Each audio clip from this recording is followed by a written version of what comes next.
Bonjour à tous, petite vidéo fin de campagne présidentielle. Comme vous le savez, on sait maintenant qui est le gagnant et j'ai préféré, pour cette fois-ci, vous faire un parallèle entre le parcours fiscal de deux présidents de la République. Ou du moins, on va faire un parallèle entre la mise en œuvre des mesures fiscales de deux présidents de la République qui, de prime abord, tout opposent, mais qui en réalité ont pas mal de points en commun. Être élu, c'est une chose, mais pouvoir mettre en œuvre son programme fiscal en est une autre. Pourquoi ? Parce que la fiscalité est étroitement liée à la bonne ou mauvaise santé des finances publiques et aussi surtout à l'opinion publique. Et il vaut mieux que vous compreniez ça si vous voulez savoir à quelle sauce Macron va vous cuisiner pour son deuxième mandat. Bon, avant d'en parler, comme d'hab, on s'abonne, on like, on partage, on active la cloche pour avoir les notifications et on envoie le générique.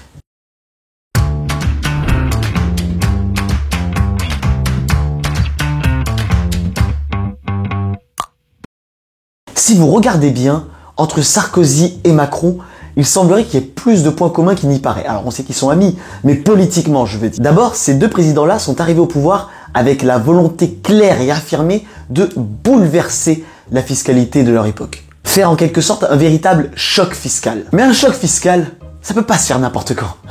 Bah ouais, c'est l'argent des gens, hein. Enfin bon, tous les présidents de la République ont une sorte de fenêtre de tir lorsqu'ils viennent d'être élus pour pouvoir mettre en œuvre leurs mesures les plus compliquées. C'est en quelque sorte une sorte de moment de grâce, le moment où vous pouvez tout faire. Ça passe. Ça passe. Et souvent, ce moment de grâce, c'est dans les premiers mois, on va dire jusqu'à 6 mois qui suivent l'élection présidentielle. Pendant ce temps, l'Assemblée nationale a entamé l'examen du fameux paquet fiscal, c'est-à-dire les exonérations d'impôts ou de charges promis par le gouvernement. On en a souvent parlé. Elles concernent les heures supplémentaires, les droits de succession ou encore les intérêts d'emprunt. La ministre de l'économie, Christine Lagarde, a chiffré la dépense à 13,6 milliards d'euros par an en régime de croisière. Dépense qui sera financée, selon elle, par un demi-point de croissance en plus, créée par ce choc fiscal en théorie et aussi par des économies. On est en juillet 2007. 2 mois après son élection, et là, il présente son fameux paquet fiscal dans la loi TEPA, Travail, Emploi, Pouvoir d'achat. Et il faut dire qu'à l'époque, Nicolas Sarkozy récupère un État qui se porte pas si mal que ça. Le chômage était en baisse continue depuis quelques mois, les déficits publics se portaient pas très bien, mais bon, à côté de ce qu'on a vu après, du pipi de chat, donc ça allait en fait. On pouvait faire des choses. Du coup, il nous a fait sa politique du pouvoir d'achat qui prévoyait quoi ? Une exonération d'impôt sur le revenu et de charges sociales sur les heures supplémentaires. Ça coûte 4,2 milliards d'euros à l'État. C'est une mesure très importante et la plus chère de son paquet fiscal. La réduction des droits de succession en exonérant la plupart des contribuables, on va dire 90-95%, en faisant passer l'abattement en ligne directe de 50 000 à 150 000 euros. Cette réforme-là, elle coûte à peu près 2 milliards d'euros. Et cette mesure-là, elle devrait vous faire penser au programme d'une personne durant cette campagne présidentielle. Enfin, je referme la parenthèse. Et enfin, la mesure la moins chère du paquet fiscal, mais celle dont on a le plus parlé du fait de sa symbolique, le bouclier fiscal. Alors, le bouclier fiscal, il existait déjà avant que Sarkozy soit président de la République. Simplement, lui, il a augmenté son étendue en prévoyant que désormais, le montant de l'impôt que vous avez à payer, donc impôt sur le revenu, cotisation sociale, etc., ne peut pas dépasser 50% des revenus que vous avez gagnés au titre de l'année d'imposition. Et en fait, avant Sarkozy, ce bouclier-là, il était à 60%. Mais regardez le scandale que ça crée, ça. La procédure n'a rien d'illégal en soi. Dès 2008, comme quelques milliers de hauts revenus, Liliane Bettencourt bénéficie du bouclier fiscal. Afin qu'elle ne paye pas plus de 50% de ses revenus en impôts, l'administration lui rembourse le trop perçu, soit, selon Mediapart, 30 millions d'euros. Quant à Macron, lui, lorsqu'il arrive au pouvoir, il est légèrement moins pressé que Nicolas Sarkozy, et pour cause. La gauche est en PLS avec ses 6% et Benoît Hamon.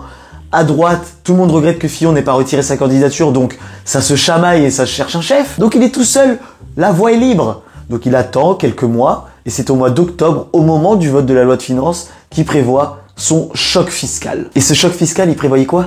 Quelque chose que Nicolas Sarkozy avait toujours voulu faire lorsqu'il était président, mais qu'il n'avait jamais pu. Premièrement, la suppression de l'ISF. Deuxièmement, la flat tax. La flat tax, c'est tout simplement de dire que vos dividendes, vos intérêts et vos plus-values sur cession de valeurs mobilières est imposé à 30%. Alors qu'initialement, avant la flat tax, ça pouvait être imposé à bien plus que ça, le double. Pour redonner à nos entrepreneurs et à l'ensemble de notre économie les moyens de mieux se financer, nous supprimerons l'impôt sur la fortune. Nous le supprimerons parce que c'est une promesse de campagne du président de la République et qu'il est bon que les promesses soient respectées et que la parole soit tenue. C'est notre conception de la politique, c'est notre conception des engagements de campagne. Alléger la fiscalité sur le capital, cela passe d'abord par la mise en place, pour la première fois de notre histoire, d'un prélèvement forfaitaire unique à 30% sur tous les revenus du capital. Ce sera un gage de simplicité et de meilleur financement de notre pays. 80% des pays européens ont déjà adopté une fiscalité proportionnelle de ce type. Et là, vous vous doutez bien, que ce soit Sarkozy ou Macron, lorsque l'on arrive avec un programme fiscal aussi offensif que ça, on essuie des critiques. Dizaines de milliards. Comme un boulet le paquet fiscal. Voilà, on dit c'est terrible, il a mangé toutes ses marges de manœuvre, le président et le gouvernement, et maintenant il a fait les cadeaux aux riches. Alors voilà ce qu'il dit. Mais je sais pas. Oui, ça c'est encore un argument de. Ce qu'ils disent. Oui, bien sûr. Critique. Avec difficulté d'ailleurs. Il y a 900 millions d'heures supplémentaires. C'est 5 milliards d'euros qui ont été donnés aux salariés. Et ceux qui font le plus d'heures supplémentaires, c'est les ouvriers et les salariés les plus modestes. Est-ce que ça, c'est un cadeau aux riches? Et puis j'ai mis un peu d'argent également pour que toutes les successions moyennes et modestes soient exonérées d'impôts sur les successions. C'est un cadeau aux riches? Quand on a travaillé toute sa vie, de devoir en plus payer un impôt parce qu'on laisse à ses enfants le produit d'une vie de travail? J'ai aussi entendu combien la réforme de l'impôt sur la fortune menée au début du quinquennat était perçue comme un cadeau fait aux plus fortunés et comme une vraie injustice fiscale. C'est vrai, c'est exprimé partout et largement. Je veux d'abord dire que cette réforme n'a pas été la suppression de l'impôt sur la fortune. Elle a conduit à créer un impôt sur le patrimoine immobilier qui continue, au même taux, à taxer les détentions immobilières de nos concitoyens, mais elle a supprimé la partie du patrimoine qui était investie dans l'économie. Cette partie de la réforme, je juge de mon devoir de la défendre. Et elle relève du simple pragmatisme. Mais comme c'est une réforme pragmatique, elle sera évaluée en 2020 et nous regarderons son efficacité. Si elle n'est pas efficace, nous la corrigerons. Si elle est trop large, qu'elle a des effets pervers, ils seront corrigés. Mais je le dis très clairement, c'est une réforme pour produire, pas un cadeau pour les plus fortunés. Je tiens quand même à nuancer les critiques qui ont été émises. Emmanuel Macron, lorsqu'il arrive au pouvoir, il supprime l'ISF, il met en place la flat tax, il augmente la CSG et il baisse les APL. Donc effectivement, on a des mesures qui peuvent laisser entendre, je dis pas que c'est vrai, mais qui peuvent laisser entendre qu'il favorise les plus riches et qu'il sanctionne les plus modestes. Alors que Nicolas Sarkozy, il est beaucoup plus nuancé en réalité. Certes, il y a le bouclier fiscal qui, bon, donner un chèque aux plus riches, c'est pas possible, non. Mais, il a quand même réduit les droits de succession et ça a bénéficié largement aux classes moyennes. Quant à la défiscalisation des heures supplémentaires, elle a bénéficié à des personnes qui avaient des revenus très modestes. Et ces deux mesures-là que je viens de vous énoncer, elles sont de loin les plus chères du paquet fiscal et les plus importantes, même si c'est pas celles dont on a le plus parlé. Donc côté Sarkozy, le problème, c'est pas tant les cadeaux faits aux riches, puisque en réalité il a fait des cadeaux à tout le monde, mais c'est plutôt la symbolique derrière le cadeau qu'il a fait aux riches. Enfin bref, les deux vont connaître des crises, Sarkozy, les subprimes et des contestations sérieuses au sein de sa propre majorité. Quant à Emmanuel Macron, il a connu les gilets jaunes et le Covid. Et là, pour s'en sortir, c'est à gauche toute. Dites-vous bien que Macron est même allé chercher au fin fond du tiroir des mesures sarkozystes pour essayer de s'en sortir. C'est magnifique. Nous voulons une France où l'on peut vivre dignement de son travail. Sur ce point, nous sommes allés trop lentement. Je veux intervenir vite et concrètement sur ce sujet. Je veux renouer avec une idée juste, que le surcroît de travail accepté constitue un surcroît de revenus. Les heures supplémentaires seront versées sans impôt ni charge dès 2019. En revanche, pour Sarkozy, le seul moyen de s'en sortir, c'était de détricoter ce qu'il avait lui-même tricoté. Alors il y a un sujet évidemment qui focalise beaucoup l'attention, c'est le bouclier fiscal. Pendant 3 ans, vous avez dit le bouclier fiscal est essentiel à la France. Je ne transigerai pas. Finalement, on a l'impression que ce bouclier fiscal va disparaître ou être réformé. Qu'en est-il vraiment? L'Allemagne avait un bouclier fiscal. Quand elle a supprimé son impôt sur la fortune, elle a supprimé son bouclier fiscal. En France, le taux marginal de l'impôt sur le revenu permet d'arriver en dessous de 50%. Donc s'il n'y a plus d'ISF, il n'y a pas besoin de bouclier fiscal.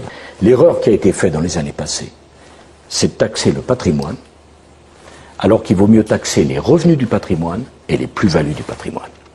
c'est l'angle, c'est l'axe de la réforme que nous allons, avec les ministres et le Premier ministre, engager pour et qui remplacera l'ISF et le bouclier fiscal. C'est à cela que je voudrais que nous puissions arriver. Donc ça veut dire qu'on va vers une suppression du bouclier fiscal, une suppression de l'ISF et une réforme telle que vous venez de le dire. Et une création d'un nouvel impôt sur le patrimoine.